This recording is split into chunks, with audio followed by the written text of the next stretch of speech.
വളരെ സന്തോഷകരമായ ഹൃദയാഹ്ലാദകരമായ ഒരു വാർത്തയാണ് ഈ പ്രഭാതത്തിൽ എനിക്ക് നിങ്ങളോട് പങ്കുവയ്ക്കാനുള്ളത്. നിങ്ങൾ പലരും ശ്രദ്ധിച്ചു കാണും എന്ന് ഞാൻ വിചാരിക്കുന്നു. ഈ ഗൃഹലക്ഷ്മി പ്രൊഡക്ഷൻസിൻ്റെ ബാനറിൽ PV ഗംഗാധരൻ നിർമ്മിച്ച, ഹരിഹരൻ സംവിധാനം ചെയ്ത ഒരു വടക്കൻ വീരഗാഥ എന്ന പ്രസിദ്ധമായ സിനിമ ഈ 7-ാം തീയതി വീണ്ടും റിലീസ് ചെയ്യപ്പെടുകയാണ്. വടക്കൻ വീരഗാഥ എത്ര തവണ കണ്ടിട്ടുണ്ടെന്ന് എനിക്ക് തന്നെ ഓർമ്മയില്ല. 8-9 പ്രാവശ്യമെങ്കിലും കണ്ടു കാണും എന്നാണ് വിചാരിക്കുന്നത്. ഞാൻ LLB പാസ്സായിട്ട് വക്കീലായിട്ട് എൻറോൾ ചെയ്യുന്നതിന് മുമ്പുള്ള സമയത്താണ് ഈ സിനിമ റിലീസായത്. 1988 ആയിരിക്കണം. ആ സിനിമ അന്നത്തെ കാലത്ത് ഒരു ട്രെൻഡായിരുന്നു. കാരണം അതുപോലൊരു സിനിമ മലയാളത്തിൽ അതിന് മുമ്പ് ഉണ്ടായിട്ടില്ല. ഈ വടക്കൻ പാട്ടുകളെ അധികരിച്ച് പല സിനിമകളും ഉണ്ടായിട്ടുണ്ട്. ഉണ്ണിയാർച്ച ഉണ്ടായിട്ടുണ്ട്, അല്ലെ ആരോമൽ ഉണ്ണി ഉണ്ടായിട്ടുണ്ട്, പാലാട്ട് കോമൻ, താച്ചോളി ഉദയനൻ, പിന്നെ ഉദയനൻ്റെ മകൻ, ഉദയനൻ്റെ മകൻ്റെ അമ്മായിയപ്പൻ, ഇങ്ങനെ ഒരുപാട് സിനിമകൾ ഈ ഉദയയും മറ്റുമൊക്കെ പ്രൊഡ്യൂസ് ചെയ്ത് ഇറക്കിയിട്ടുണ്ട്. കണ്ണപ്പനുണ്ണി, കടത്തനാട്ട് മാക്കാൻ.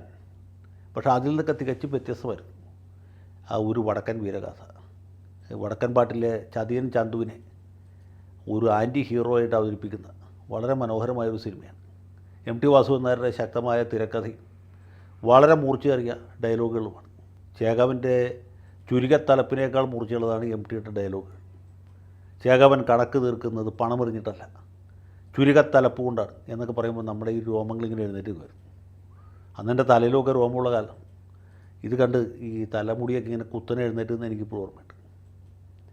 അങ്ങനെയുള്ള അതിഗംഭീരമായ സിനിമ അത് പുതിയ നൂതന സാങ്കേതിക വിദ്യയുടെ സഹായത്തോടെ വീണ്ടും പ്രദർശനത്തിന് തയ്യാറാകുകയാണ്. ആദ്യഘട്ടത്തിൽ ഇത് പരിമിതമായ ചില തിയേറ്ററുകളിൽ മാത്രമേ ലഭ്യമാവുകയുള്ളൂ എന്നാണ് പത്രത്തിൽ നിന്ന് മനസ്സിലായത്.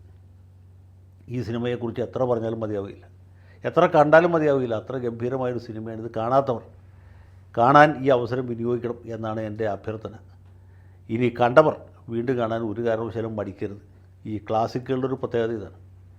അത് സിനിമയാണെങ്കിലും സംഗീതമാണെങ്കിലും സാഹിത്യമാണെങ്കിലും വായിക്കും തോറും അതിൻ്റെ മാധുര്യം വർദ്ധിക്കും, കാണും തോറും അതിൻ്റെ മേന്മ വർദ്ധിക്കും, കേൾക്കും തോറും അതിൻ്റെ സൗന്ദര്യം വർദ്ധിക്കും.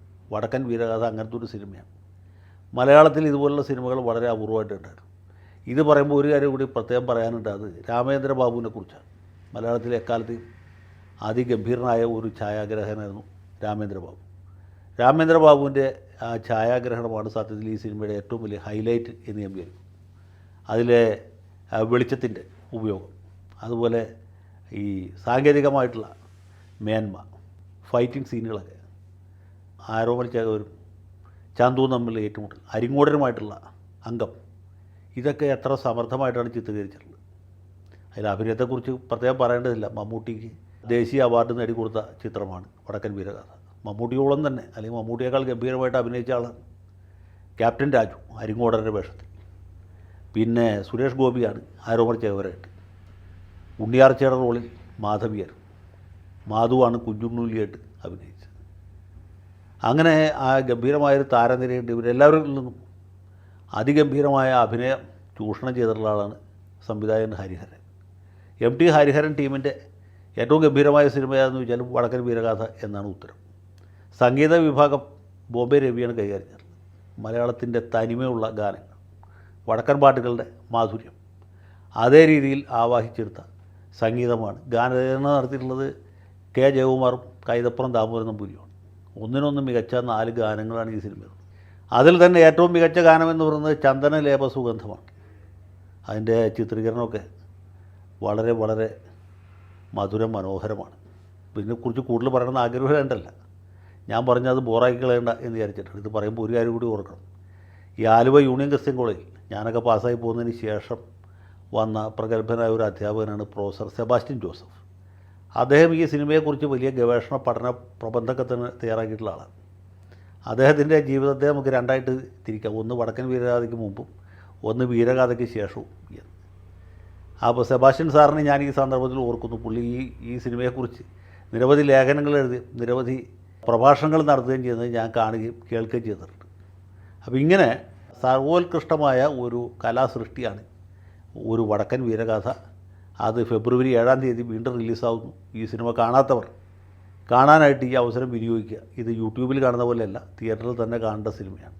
മുമ്പ് കണ്ടിട്ടുള്ളവർ ഒന്നുകൂടി കാണാൻ ഈ അവസരം ഒരു കാരണവശാലും നഷ്ടപ്പെടുത്തരുത് എന്നും കൂടി ഓർമ്മിപ്പിക്കുന്നു. ഏതായാലും ഫെബ്രുവരി 7-ാം തീയതി തിയേറ്ററിൽ കാണാം.